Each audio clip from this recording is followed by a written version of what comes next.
So this is where we left off last week, drawing your geometric and organic shapes. Today you're going to use a black drawing tool to trace over the lines you already made. Now, as you notice, sometimes as I'm tracing these lines, my marker goes a little bit off the pencil line, and that's okay. I just keep drawing as smoothly as possible, and I will go back and erase the extra pencil lines later.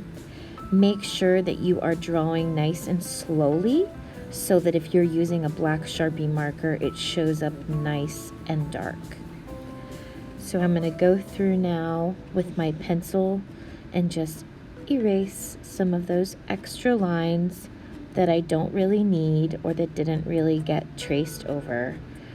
Just cleaning up my paper so that it is ready for me to start adding color.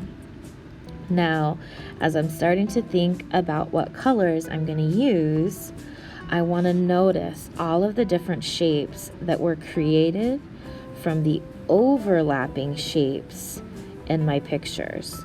And I want to start thinking about what colors each of those shapes are going to be. So I'm going to start with marker, and I'm going to start with this space that's not actually inside of a shape, and I'm going to outline it and use my marker nice and smoothly to fill it in. If you're coloring with a Crayola marker or a marker that looks like this one, these markers have what's called a cone tip, which means that the tip of the marker is actually kind of like a triangle. That tippy tip point makes a nice thin line to outline with, and then if I lean my marker a little bit on its side, I get this nice wide edge to fill in with. Now, my video is sped up a lot, so I don't want you to think that this is how quickly I'm getting this colored in.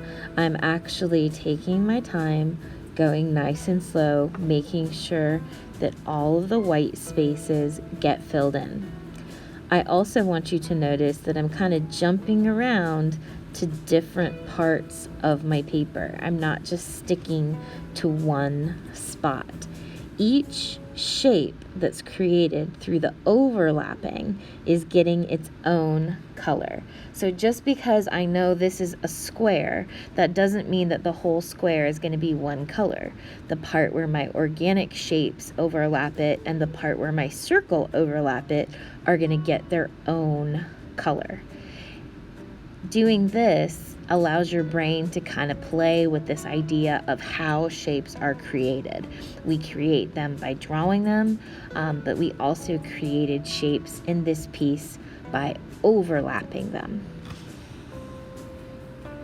So that is about it for this project. I'm going to finish my coloring, but I cannot wait to see your finished shape projects. If you are doing this at home, please make sure to take a picture and upload your project to Seesaw so that I can see the great artwork that you have created.